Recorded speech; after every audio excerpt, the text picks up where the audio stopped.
Assalamualaikum warahmatullahi wabarakatuh. Shalom, salve, Om Swastiastu, Namo Buddhaya, salam kebajikan, dan salam Pancasila. Perkenalkan, nama saya Patrick Yohanes Meok dengan NIM 220107053. Saya mahasiswa semester 3, kelas B, Program Studi Pendidikan Pancasila dan Kewarganegaraan, FKIP Universitas Nusa Cendana Kupang. Tujuan saya membuat video ini adalah untuk memenuhi nilai tugas akhir mata kuliah Sosiologi Indonesia yang diampu oleh Bapak Fadil Masud, SOS MUM. Pada video kali ini, kita akan bersama-sama membahas mengenai perubahan sosial.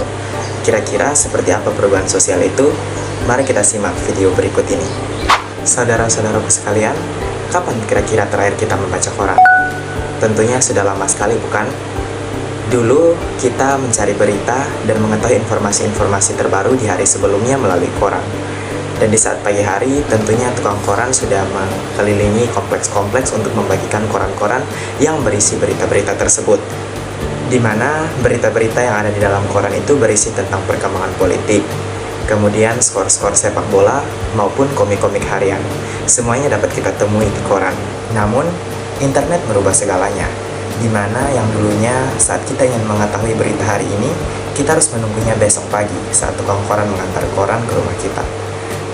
Dengan adanya internet saat ini yang dapat diakses melalui smartphone yang kita miliki masing-masing, kita sudah dapat mengetahui berita, bahkan 1 detik yang lalu pun sudah dapat kita ketahui. Jadi dengan adanya internet ini, kita tidak perlu memerlukan koran lagi untuk mengetahui informasi-informasi seperti perkembangan politik, kemudian skor-skor yang diraih oleh tim tercinta kita di sepak bola, apakah menang atau tidak, maupun lain sebagainya. Nah, dengan demikian, dengan adanya internet tersebut tentunya menghasilkan beberapa dampak yang berpengaruh terhadap kehidupan masyarakat, di mana ada dampak positif maupun dampak negatif. Di mana dampak positifnya adalah dengan adanya internet, kita dapat mengetahui informasi tanpa harus menunggu beberapa hari setelahnya. Namun, dampak negatifnya adalah yang paling terutama dan yang paling berkaitan dengan koran adalah para petugas-petugas yang bertugas sebagai tukang penyebar koran akan kehilangan pekerjaan mereka. Dan selain itu, internet juga tidak sepenuhnya memberikan informasi-informasi positif apabila kita mengaksesnya di luar kendali atau di luar kontrol dari orang yang lebih dewasa. Nah, dengan adanya perubahan media informasi dari koran ke internet, hal tersebutlah yang disebut sebagai perubahan sosial, di mana perubahan sosial sendiri terjadi dikarenakan adanya interaksi antara individu yang satu dengan individu yang lain yang membentuk sebuah masyarakat. Nah, seperti apa masyarakat itu?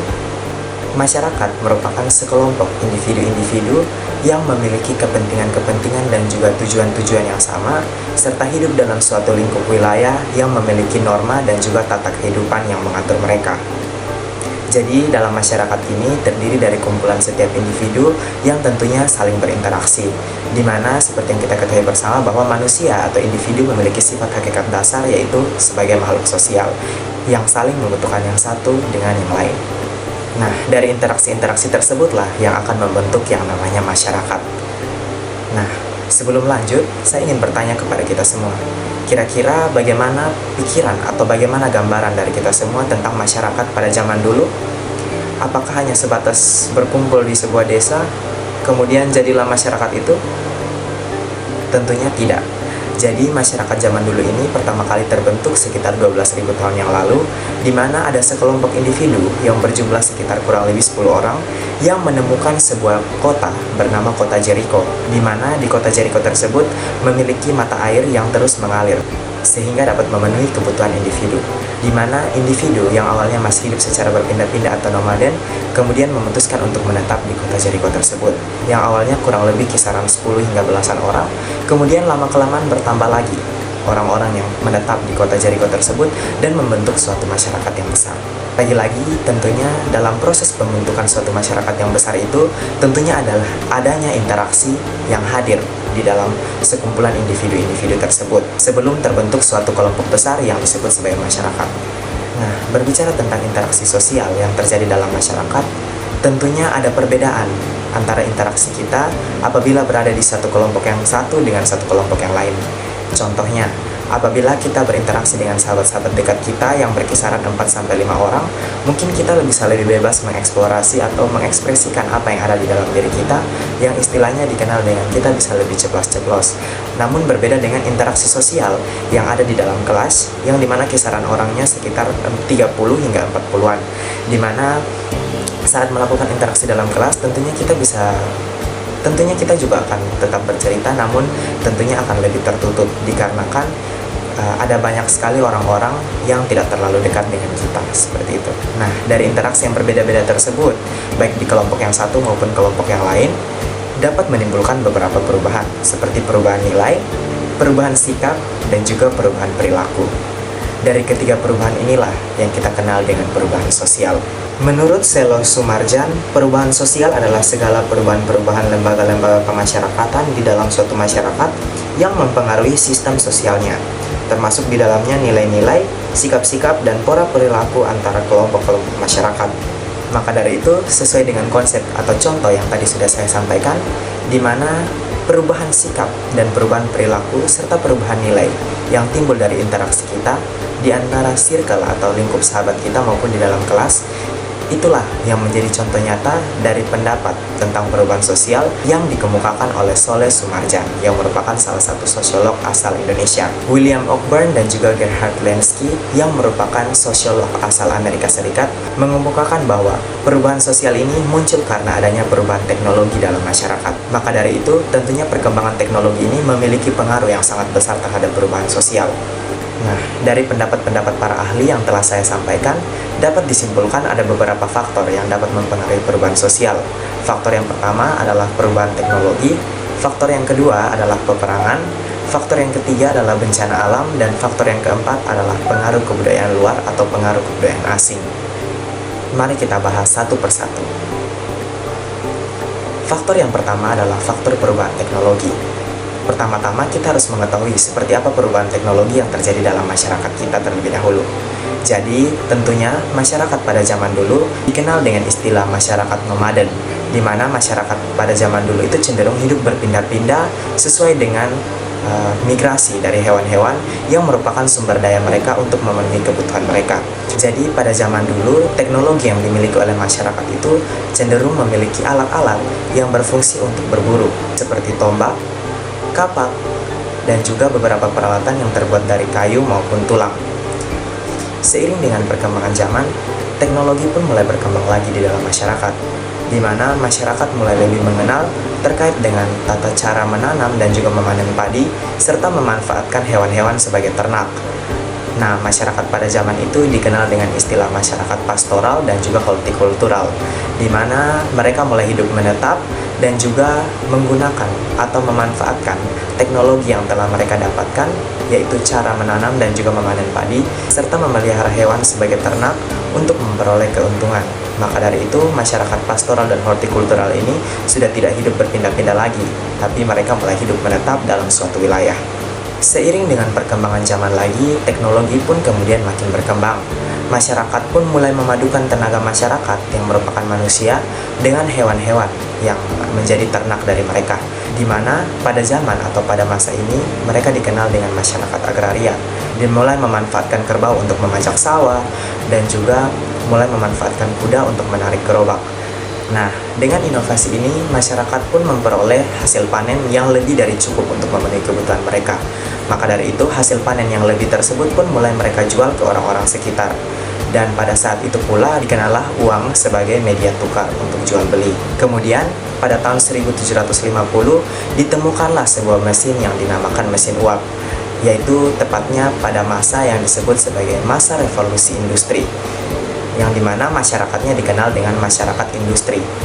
Pada masa ini, tentunya kota-kota besar pun mulai menemukan mesin-mesin yang bertenaga uap yang digunakan untuk memproduksi barang-barang, di mana dengan mesin-mesin bertenaga uap ini, tentunya kegiatan produksi mereka bisa berjalan lebih cepat dan menghasilkan lebih banyak produk. Nah, maka dari itu, masyarakat-masyarakat yang berada di desa pun tertarik untuk berpindah ke wilayah kota atau wilayah perkotaan untuk mendapatkan pekerjaan dengan gaji yang lebih besar. Dikarenakan banyak masyarakat yang mulai berkumpul di wilayah perkotaan, pada tahun 1980 ditemukanlah suatu inovasi baru yang bernama internet. Pada tahun 1980, internet pun booming dan membuat kalangan masyarakat itu lebih mengalami kehidupan yang modern lagi. Yang dimana dengan adanya internet ini, hal-hal baru dan hal-hal yang memudahkan masyarakat pun kita dapat rasakan hingga saat ini. Seperti kita dapat memesan ojek online, kemudian memesan makanan online, kemudian kita bisa mendapatkan informasi-informasi berita terkait dengan hal-hal yang kita sukai tanpa harus melihatnya melalui koran dan lain sebagainya. Nah, pada zaman tersebutlah masyarakat dikenal dengan sebutan masyarakat post-industrial. Faktor yang kedua adalah faktor peperangan. Faktor peperangan dapat menjadi salah satu faktor yang menyebabkan perubahan sosial. Dikarenakan saat peperangan terjadi, tentunya masyarakat akan kehilangan harta benda dan juga rasa khawatir yang berlebihan, seperti menghindari serangan dan juga lain sebagainya. Selain itu, peperangan juga dapat menyebabkan perubahan sosial dikarenakan peperangan memiliki faktor-faktor yang berkaitan dengan konflik dan juga perjuangan kekuasaan.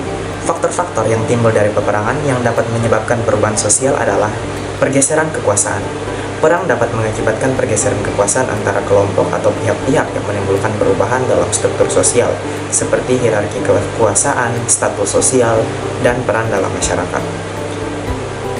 Ada juga perubahan budaya, di mana peperangan seringkali mempengaruhi budaya masyarakat yang dapat mengarah kepada perubahan dalam nilai, norma, dan praktik budaya. Kontak dengan kelompok atau budaya asing yang terlibat dalam konflik dapat menghasilkan pertukaran informasi, pengetahuan, ide, nilai, norma, dan gaya hidup antara manusia yang berbeda. Kerugian. Peperangan dapat menyebabkan kerugian bagi masyarakat, yang bisa berupa materi maupun non-materi. Kerugian ini dapat mempengaruhi perubahan sosial dan mengarah kepada adaptasi masyarakat terhadap perubahan yang dapat menghasilkan perubahan dalam tradisi, norma, dan praktik budaya mereka. Maka dari itu, hal-hal tersebutlah yang dapat membuat peperangan menjadi salah satu faktor yang mempengaruhi adanya perubahan sosial. Berikutnya, kita akan bersama-sama membahas faktor yang ketiga, yaitu faktor bencana alam. Bencana alam merupakan faktor yang berada di luar kehendak manusia, dikarenakan bencana alam ini merupakan kehendak dari Tuhan Yang Maha Kuasa. Jadi, bencana alam ini merupakan salah satu faktor yang menyebabkan perubahan sosial, dikarenakan dengan adanya bencana alam, manusia dapat mengalami berbagai kerugian, baik secara materi maupun secara nyawa. Nah, bencana alam yang paling sering membuat perubahan sosial adalah seperti banjir, erupsi gunung berapi, tanah longsor, dan lain sebagainya. Di mana bencana alam yang berupa bencana alam kerusakan secara fisik ini dapat menyebabkan perubahan sosial dikarenakan bencana alam menimbulkan kerugian yang besar sehingga harus mengalami suatu perubahan yang baru untuk membentuk suatu masyarakat yang baru. Selain itu, bencana alam ini menjadi salah satu faktor utama yang menyebabkan perubahan sosial dikarenakan bencana alam ini merupakan salah satu hal yang tidak bisa dihindari oleh manusia. Dan faktor yang terakhir adalah faktor pengaruh dari budaya luar atau pengaruh dari budaya asing. Seperti yang kita ketahui bersama, bahwa perkembangan teknologi dapat membawa hal-hal yang positif maupun hal-hal yang negatif. Nah, salah satu hal yang berdampak bagi masyarakat dari perkembangan teknologi adalah pengaruh dari kebudayaan asing. Apabila kita sudah berinteraksi menggunakan teknologi, dalam hal ini berinternet, tentunya kita bukan hanya mengetahui hal-hal yang berada dalam negeri saja, tapi kita dapat mengetahui hal-hal yang berada di luar, baik dari sosial, ekonomi, budaya, politik, dan lain sebagainya. Maka dari itu, tentunya dikarenakan dengan berhadapan dengan hal-hal seperti itu, dapat menyebabkan kita terpengaruh dengan budaya-budaya luar. Seperti contohnya yang saat ini marak terjadi di kalangan anak muda, yaitu pengaruh budaya Korea atau Hallyu Wave, di mana anak-anak muda saat ini cenderung mengikuti budaya-budaya Korea. Selain itu ada juga budaya-budaya Barat. Maka dari itu, hal-hal inilah yang mempengaruhi perubahan sosial, di mana yang awalnya masyarakat Indonesia dikenal dengan tata cara kesopan santunan yang tinggi, seperti cara berpakaian, etik terhadap orang yang lebih dewasa itu baik, dan lain sebagainya. Namun dikarenakan pengaruh dari budaya luar, anak-anak muda zaman sekarang ini mulai menggunakan pakaian-pakaian yang melanggar kode etik, seperti pakaian-pakaian mini, dan lain sebagainya. Serta sikap-sikap anak muda terhadap orang yang lebih dewasa pun mulai acuh tak acuh. Selain itu, kebudayaan asing juga mempengaruhi perubahan gaya hidup atau lifestyle dari anak-anak muda. Seperti kita mulai mengenal istilah-istilah seperti rebonding hair, catok, skincare, kemudian beauty clinic, dan lain sebagainya. Kurang lebih seperti itu terkait dengan 4 faktor utama yang menjadi penyebab perubahan sosial, yang dimana perubahan teknologi atau perkembangan teknologi dalam era globalisasi ini menjadi hal yang paling dominan dalam perubahan sosial saat ini. Maka dari itu, saran dari saya, kita sebagai generasi muda, agar dapat menyikapi perubahan sosial adalah yang pertama, kita dapat memperkokoh nilai-nilai karakter budaya bangsa. Kemudian yang kedua, kita harus menjaga identitas budaya bangsa kita. Yang ketiga, kita harus meningkatkan kemampuan berbahasa asing. Dan yang keempat, kita harus berpikir terbuka dan menerima perbedaan sebagai suatu kewajaran yang ada dalam masyarakat Indonesia yang tentunya memiliki berbagai suku dan juga keberagaman yang banyak. Kurang lebih seperti itu yang dapat saya sampaikan. Semoga materi yang saya sampaikan kali ini bermanfaat. Sekian dan terima kasih. Salam Pancasila.